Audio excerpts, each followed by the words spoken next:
Good morning, it's Monday, November 25th, about 6 a.m. Central Time. Overnight, the precious metals are correcting, fueled by profit taking after staging an impressive recovery since the November lows. So last week's big takeaway was that gold hit an all-time high priced in euro currency. And the reason behind this is that global economic activity is really softening, especially in the European Union. So the expectations are for a faster policy response, and they have traders looking for another interest rate cut at the ECB's meeting on December 12th. While on the other hand, the U.S. economy remains on solid footing with the prospects of a 25 basis point interest rate cut really slipping here into the December 18th meeting. So it was about a 65% chance earlier last week, and that numbers all the way come down to about a 56% chance. I believe that as we get closer to that date, you'll probably see it level out where it's going to be 50-50. So what you have here is you had a violent sell-off of the euro currency last week, so that pushed investors looking to seek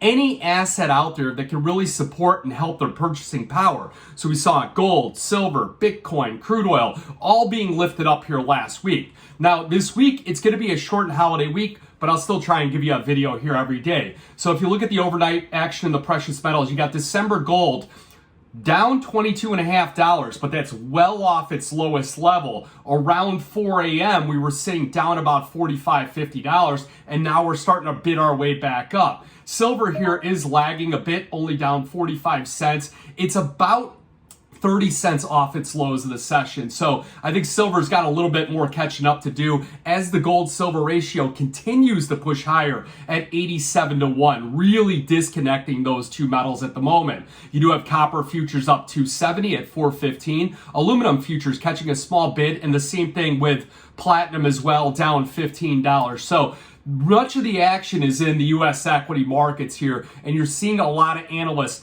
upgrade their price target expectations, 6,200 by year end on the S&P 500. You have crude oil futures a bit softer as there's a discussion about possibility of a peace agreement between Hezbollah and Israel at the moment. You also have the dollar index falling back significantly, down about 0.5% at 107. So it's the dollar, the gold, and treasury yields really correcting, and it's after Donald Trump, he picked Scott Bessent to run the treasury. There's widespread belief that he's going to kind of tone down the rhetoric in some of the administration's aggressive trade and economic policy responses. So less tariffs here, stronger dollar, stronger oil production, less regulation, more privatization of businesses in the U.S. So we saw the dollar index down about 0.5%. That's its biggest decline in 2 weeks. The euro currency really rallying back after it's reaching its weakest level since 2022. And then again, 10-year treasury yields coming off, falling about 8 basis points to 432.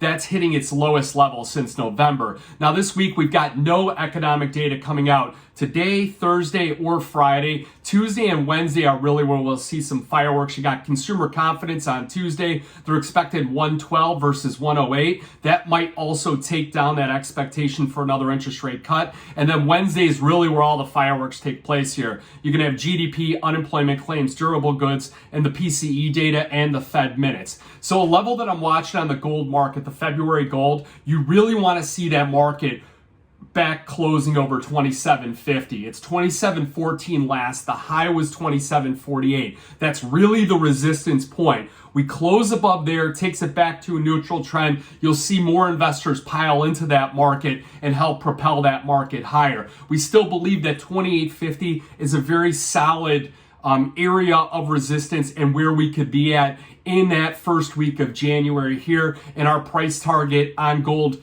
going into 2025 is 3,000 in the first half. And we really believe that if things get a little bit messy here with some of the economic data, you could see 31.50 going out to the end of the year. Silver market, we do have some work that we've got to do. A lot of different resistance levels we got to push above. And the chart pattern here and the gold silver ratio just suggests that that market at the moment here, it's just not grabbing a lot of headlines. We're seeing some money managers go into the silver market, especially CFTC positioning last week, but no real explosive move higher. So we'll pay attention to a bunch of things. I'll try and get you guys a video every day. You got any questions, give us a call, 312-858-7303. Remember, futures and option trading does involve risk of loss, may not be suitable to all investors. Good luck, good trading.